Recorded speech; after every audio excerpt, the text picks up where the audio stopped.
Alors bonsoir tout le monde.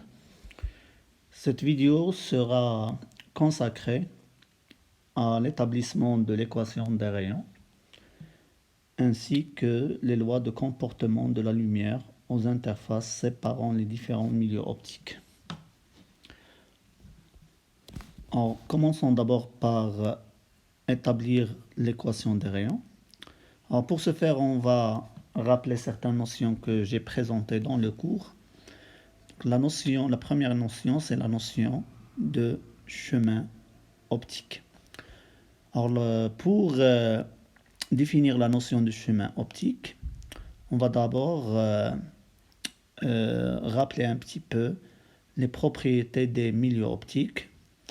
Donc, on a vu que les milieux optiques peuvent posséder 5 propriétés caractérisant leur comportement vis-à-vis la lumière. La première propriété, c'est la propriété d'homogénéité. Donc, on va parler de milieu homogène.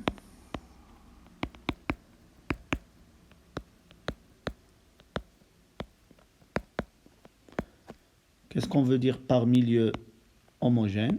Un milieu homogène, c'est un milieu dont les propriétés optiques sont constantes, quelle que soit la position spatiale considérée pour étudier ces propriétés. Et puisque les propriétés optiques d'un milieu sont regroupées tous dans la notion d'indice optique, alors on peut dire que un milieu homogène, c'est un milieu pour lequel l'indice optique ne dépend pas de la position R. Il est constant, quel que soit R appartenant au domaine spatial d'étude. Ok? Donc ça, c'est la notion d'homogénéité. La deuxième notion, toujours en relation avec la caractérisation optique des milieux, c'est la notion d'isotropie. Donc on va dire qu'un milieu est isotrope si ses propriétés optiques sont indépendantes de la direction de propagation de la lumière à l'intérieur de ce milieu. Et puisque la direction de propagation de la lumière, elle est, déterminée par la direction du vecteur d'onde, donc on va écrire n en fonction de k, elle est constante. Ou en d'autres termes, n en fonction de u est constante. Tout en signalant que k, il est relié à u par l'intermédiaire de cette relation de pi sur lambda u. U, c'est un vecteur unitaire.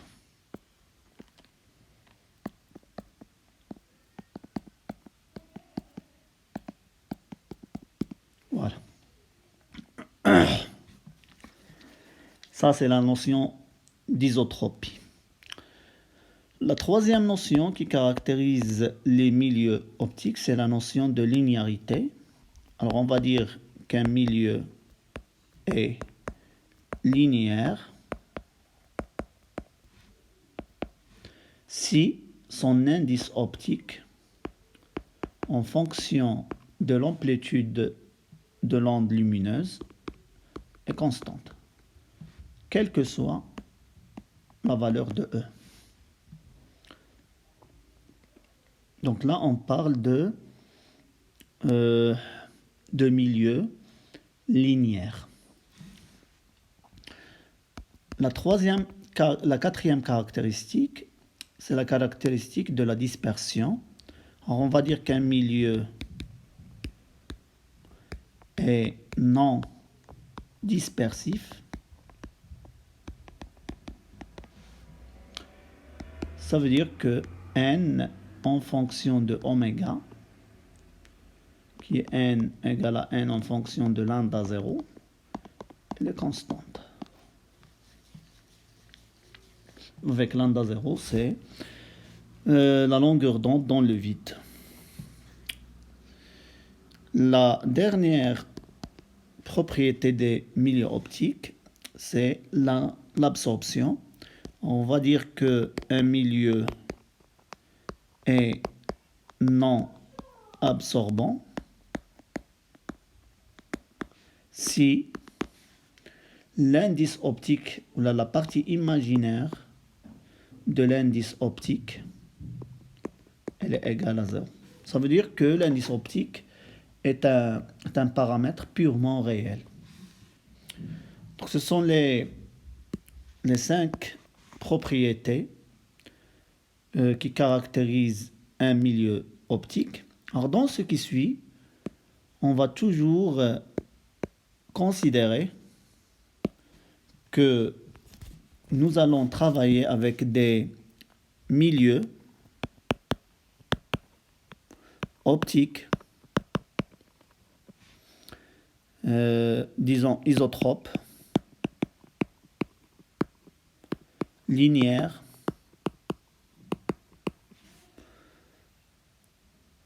non dispersifs et non absorbants. Alors pour la propriété d'homogénéité, ça va dépendre du cas d'étude. Dans certains cas, on va considérer la propagation de la lumière dans un seul milieu, donc dans un milieu homogène, qui a les mêmes propriétés, quelle que soit la position dans l'espace. Et dans d'autres cas, il se peut que les propriétés optiques du milieu changent avec la position dans l'espace. Donc c'est pour cette raison qu'on ne va pas la spécifier ici. Mais pour les 4 autres caractéristiques, ça veut dire l'isotropie, la linéarité, la dispersion et l'absorption, seront toujours,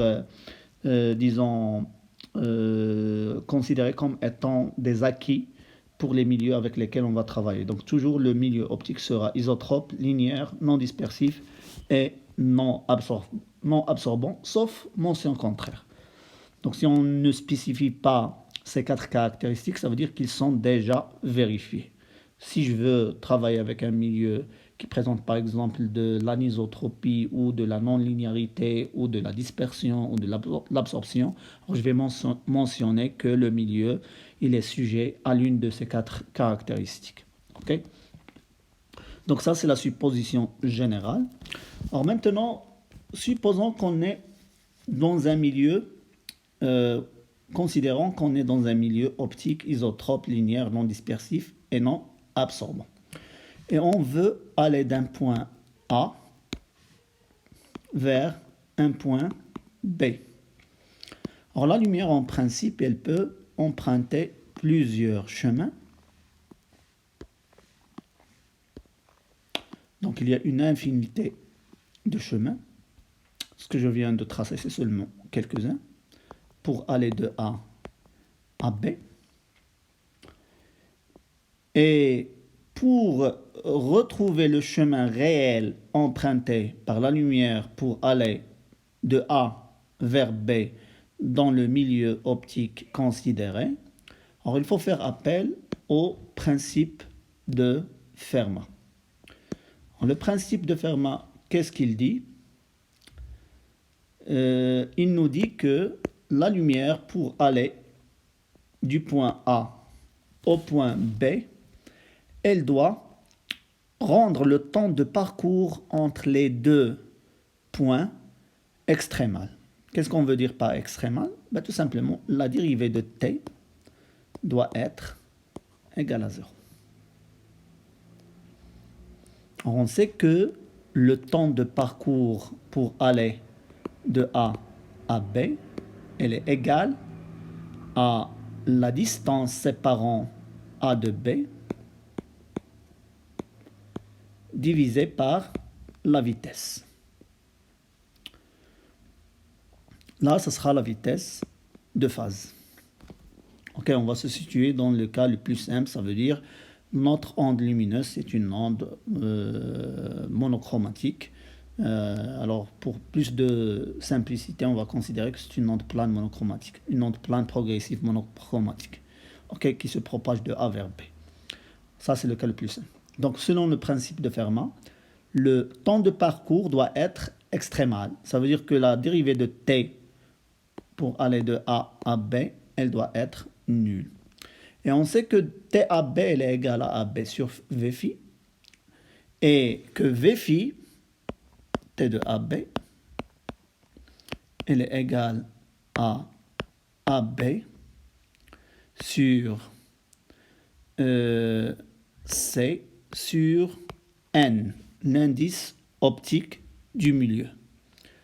Alors, ce qu'on sait sur les propriétés optiques de notre milieu, c'est que c'est un milieu isotrope, linéaire, non dispersif et non absorbant. Mais on ne sait rien sur le caractère homogène lié au milieu. C'est pour cette raison qu'on va laisser n comme étant ici une variable. La seule constante qu'on a dans cette expression, c'est la célérité de la lumière dans le vide. Okay? Donc on peut réécrire ça sous cette forme qui est égale à, disons, n AB sur C.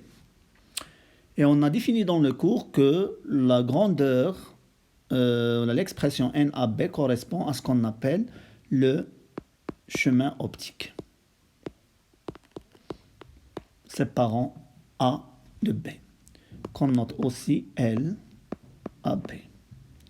Il est égal à l'indice optique du milieu multiplié par la distance AB. Ok? Là, c'est une multiplication pour ne pas avoir de la confusion. Alors maintenant, on remplace l'expression de TAB par le chemin optique LAB sur C. Alors si on prend maintenant la dérivée, D de TAB, selon le principe de Fermat, il est nul. Ça veut dire que 1 sur C, c'est une constante, la dérivée de LAB égale à 0. Ça veut dire que dl de AB égale à 0.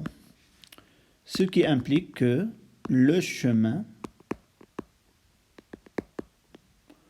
optique entre A et B est stationnaire.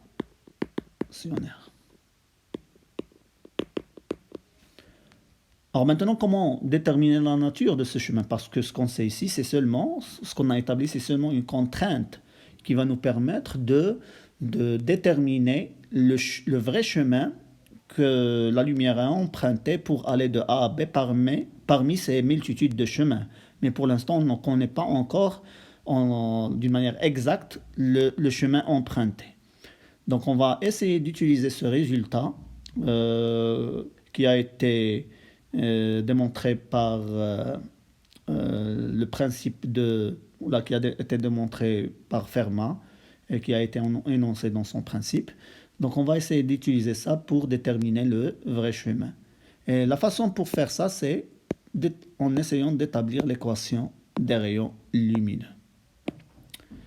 Alors pour ce faire, on va prendre toujours nos deux points, A et B. Et voilà, supposons que ça c'est un chemin optique reliant les deux points. On va prendre, et supposons ici qu'on a un repère, voilà, qui va nous permettre de déterminer les positions de l'espace